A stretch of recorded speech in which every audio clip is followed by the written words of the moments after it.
Alrighty then. What we have here is a 2001 Chevy Silverado V6 4.3. This is mine. I just replaced the crankshaft position sensor. It's actually in pretty good shape. And actually, I don't talk that way. I'm from California.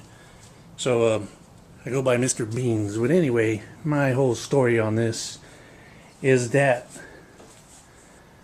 if you replace your crankshaft position sensor, be sure to add the shims if you are driving an older vehicle like mine, because alrighty then, where should I start? Okay, this is for code P0335, which is the crankshaft position sensor of a Chevy Silverado 4.3 V6 engine. Oh, and the reason why I am making this is because I had a hard time finding out exactly where it was. I was getting all kinds of different info, a lot of different models. The S10, I'm never really sure if the S10 is exactly the same, and I believe it is, but some of the videos I've seen have different breather type things on it. And when it flies, so this is what I'm going to do.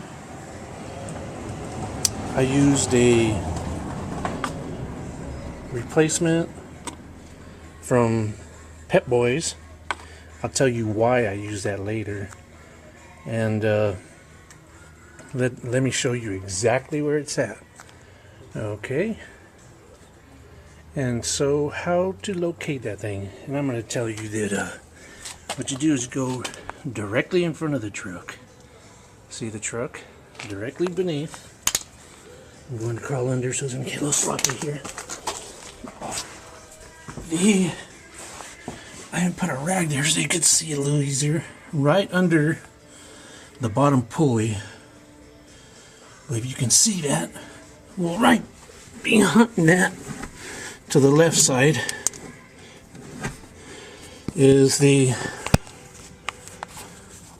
the crankshaft. Make sure I'm lighting it up here on the video. Yeah, there's the crankshaft position sensor, and you can see that there's just one bolt there that holds it on. You unscrew that, unplug that the connection, just a little clip, pretty simple, pretty basic. You just pull it straight out and it comes right out. Put the new one in.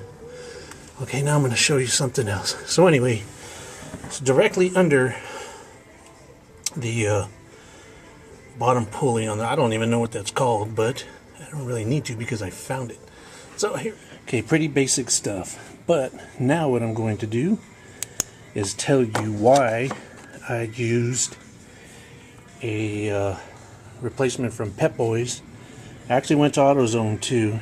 The AutoZone part was, I want to say 57, and the Pep Boys part was 68, I believe. But there's a reason why I went with that, and the Pep Boys has a lifetime warranty, which I really don't care about because I believe that everything wears out.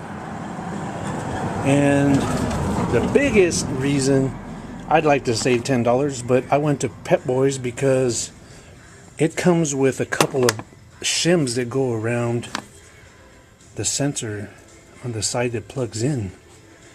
And there is a big reason for that, because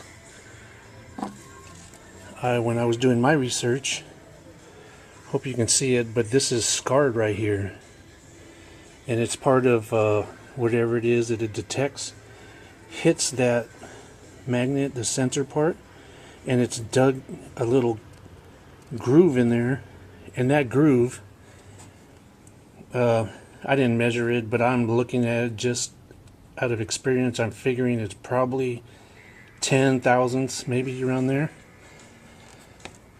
So anyway, if you put the shims in there, that each one measures 20 thousandths, and according to these instructions that came with the part, it says that there must be a minimum of 30 thousandths gap between this sensor and the part that it detects. So common sense tells me that if this is hitting and digging into it, then it needs to be positioned a little farther away. And it says that it's really common for older vehicles, which mine is a 2001. And so AutoZone has a shim, and it's like $3, but you can only get it online from what the guy at the store told me. So I passed on that. I went to Pep Boys, got the one with 2 shims, because the 2 shims, each at 20 thousandths, equals 40 thousandths. Now 40 thousandths minus this 10 thousandths gap would put me right at about 30 thousandths. So anyway, this is the bolt that holds it in. I don't know if you remember that when I showed you, this is the bolt right here that goes in and holds it in. And it would go in this way. It's going to plug in right under the pulley. This bolt come from this side and hold it on. Pretty basic, pretty easy. Then it would snap back in there, the connection. And I used a 5/16 little open end wrench, and the reason why I used this was because I used a little small ratchet with a 5/16 socket, and I could not fit that little sucker in there because there's a harness that's in the way. I didn't want to tear out any harnesses or break any connections or anything, so I just used this little, and it's not really very tight or hard to remove and pretty easy to get back. So anyway, that's why I use that, and that's why I used a part from Pep Boys. And not only that, but Pep Boys has a lifetime warranty on this model, and it comes with the shims that you need. So common sense says for 10 more bucks, I'm doing all right, because I'd have to go online and order 2 shims, and AutoZone actually didn't tell me anything about the shims, and I asked, and they were, you know, go online, get them, whatever. I don't want to wait a few days. So the other big thing, okay, I'm going to go into a little more detail on this thing, because if you do not set that at 30 thousandths, if you're too close and it starts whacking the sensor, then from what I've read and I've seen in other videos, this will turn your check engine light back on probably within a week. And that leads me to another story, a little venting about a local mechanic that soaked me for a few bucks a couple years back. Thank you for listening. Oh yeah, this is for a video was dedicated to Logan, my brother-in-law. And he liked the video, so hey, what the heck. And he knows about my wife spinning my truck, so okay. This is Mr. Beans, over and out.